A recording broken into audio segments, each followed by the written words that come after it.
Class 10 start करते हैं second exercise के आज 1.2। इसमें तीन ही क्वेश्चन है लेकिन अच्छी एक्सरसाइज है, ध्यान से देखना। क्या कह रहा है? Prove that under root 5 is irrational. अगर आपके पास बेसिक मैथ्स है तो सेकंड सेक्शन का फर्स्ट क्वेश्चन हमेशा यही वाला होता है। मतलब रूट 5 की जगह कभी कुछ रूट 11 आ जाता है, कभी 3 प्लस रूट 5 आ जाता है, लेकिन ये क्वेश्चन हमेशा होता है। तो ध्यान से बंदा क्वेश्चन कैसे करना है, इसको ऑलमोस्ट आपको क्रैम्प भी करना पड़ेगा स्टेप बाय स्टेप। तो ध्यान से देखते रहना। इसलिए अगर प्रूव करो कि रूट 5 इरैशनल है, हम क्या करेंगे? कॉन्ट्रैक्टिव थ्योरम करेंगे। हम इसे रैशनल मान लेंगे और जब रैशनल मान के जब हमारा क्वेश्चन आखिरी में गलत हो जाएगा तो हमने जो माना है वो गलत हो जाएगा। हमने रैशनल मानता, अगर ये नंबर रैशनल लिखो तो ऑटोमेटिक क्या बन जाएगा? इरैशनल। ध्यान से देखना। सबसे पहले स्टार्ट करते हैं। Let us assume root 5 is a rational number.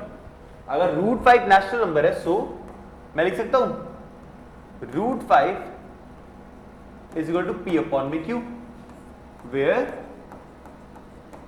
P and q are को प्राइम।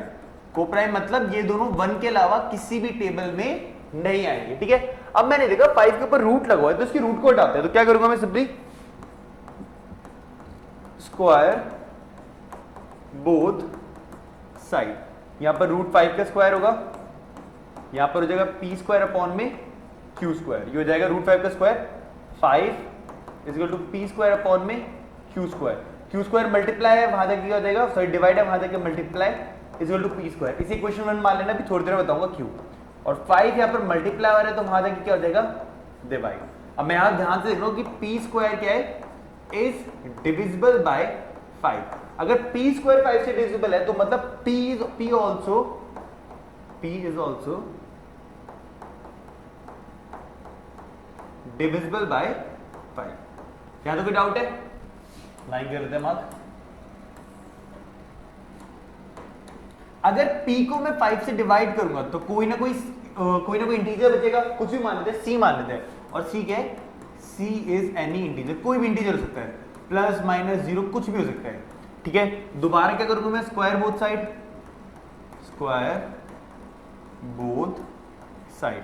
तो ये जाएगा पी स्क्वायर अपॉन में 25 5 का स्क्वायर सॉरी अपॉन में 5 का स्क्वायर इज इक्वल टू सी का स्क्वायर। इक्वेशन 1 के हिसाब से पी स्क्वायर की वैल्यू क्या है? 5q square. तो पी स्क्वायर की जगह लिख दूंगा 5q स्क्वायर।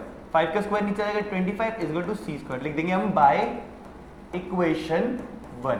इससे कटेगा ये आ जाएगा 5, तो ये आ जाएगा q स्क्वायर अपॉन में 5 is equal to c square. यहां पर भी सेम आ जाएगा कि भाई q square is divisible by 5, इसका मतलब q is also divisible by 5। क्या तो कोई डाउट है? अब ध्यान से देखना। तो मैंने यहां पे क्या देखा कि भाई p से 5, p भी 5 से डिविजिबल है, q भी 5 से डिविजिबल है, और जबकि रियलिटी में मैंने p और q क्या माना था? को प्राइम। जब p और q दो को प्राइम नंबर है तो दोनों 5 से कैसे डिविजिबल हो सकते हैं? इसका मतलब मैंने जो माना है वो क्या है? गलत। तो मैं लिख दूंगा यहां पर if p and q both are divisible by 5 then this contradiction, यहां पर लिखता हूं, then this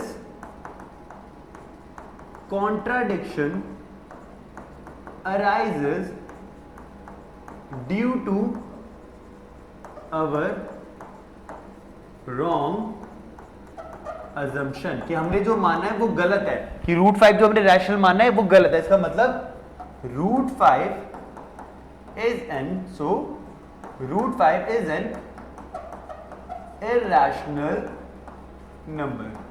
तो राइटिंग मैनेज कर लेना, पर लिख लो इसे बिल्कुल सेम इसी तरीके से लिखना है। चाहे रूट 7 आ जाएगा तो 5 की जगह 7 आ जाएगा, अगर रूट 11 आ गया तो बस 5 की जगह 11, ऑलमोस्ट बिल्कुल सेम रहेगा।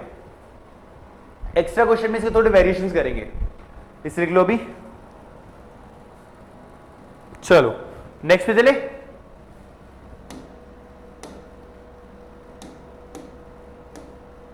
नेक्स्ट वाला क्या कह रहा है? Prove that 3 plus 2 root 5 is irrational. ये थोड़ा सा अलग है, उससे काफी ज्यादा सिंपल है।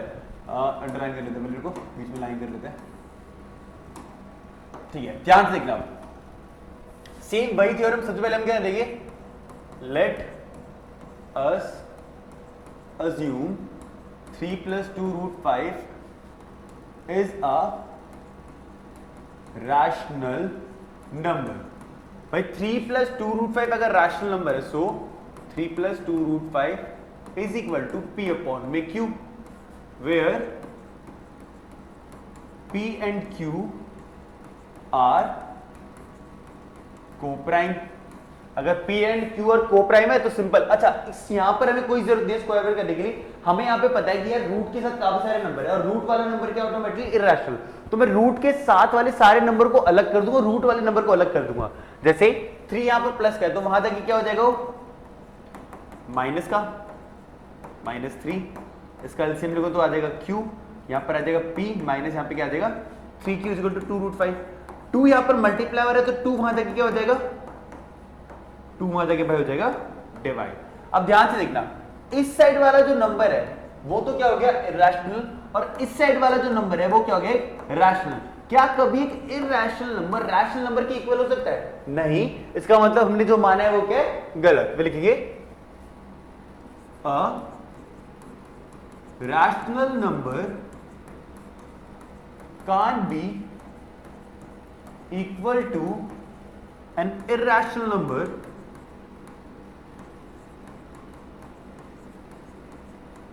this contradiction arises due to our wrong assumption. इसका मतलब हमने जो माना है वो गलत है। सो 3 plus 2 root 5 is an irrational number. तो जो हमने माना है वो गलत है, तो इसका रैशनल नहीं तो कौन सा नंबर बन जाएगा, इरैशनल। अगर सिंपल नंबर आए तो उसको स्क्वायर करना है पूरा लेंदी, लेकिन अगर नॉर्मल वाला आ रहा है तो रूट वाले को अलग कर दो और जो रूट के साथ नहीं है उसको अलग, और क्वेश्चन सॉल्व।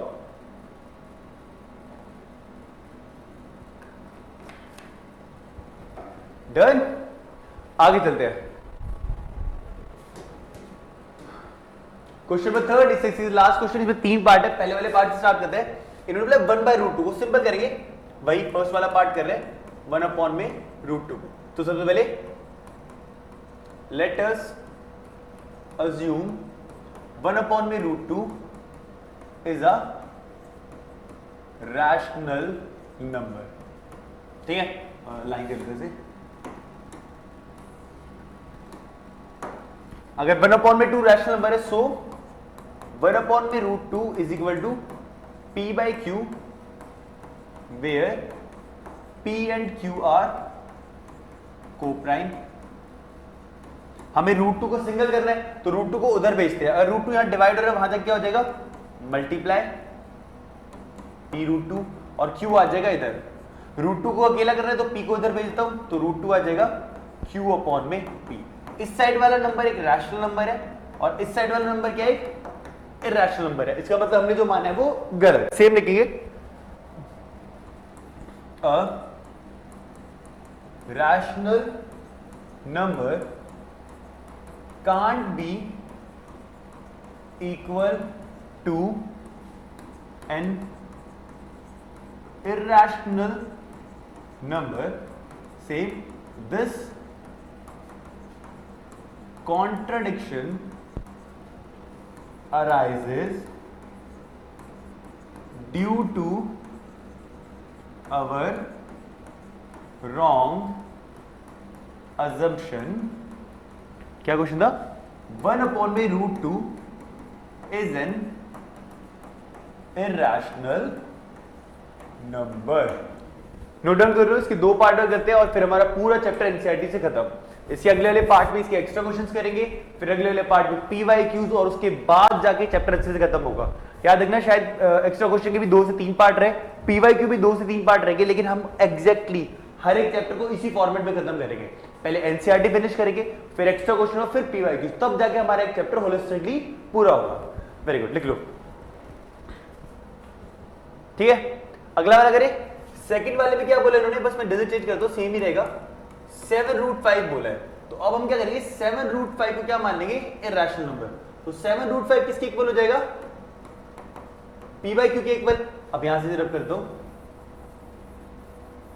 तो इसका मतलब 7 यहां पर मल्टीप्लाई में है, तो वहां तक क्या हो जाएगा डिवाइड में, और सेम इस साइड वाला नंबर क्या हो गया इरेशनल नंबर, और इस साइड वाला क्या हो गया रैशनल नंबर। तो same rational number can't be equal to irrational, this contradiction arises due to wrong assumption. तो यहां पर क्या हो जाएगा 7√5 is an irrational number. Simple, कर लो नोट डाउन।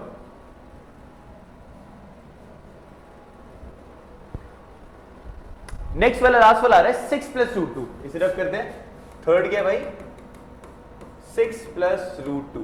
तो सेम उसे स्टार्ट करेंगे, सबसे पहले मान लेंगे कि 6 प्लस रूट 2 एक रैशनल नंबर है, सो रैशनल।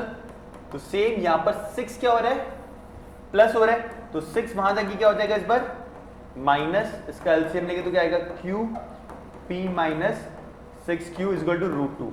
सेम इस साइड का जो नंबर है वो इरेशनल है, इस साइड वाला नंबर जो रैशनल है, एक रैशनल नंबर कभी भी रैशनल नंबर के इक्वल नहीं हो सकता, तो 6 प्लस रूट 2 भी क्या हो जाएगा एक इरेशनल नंबर।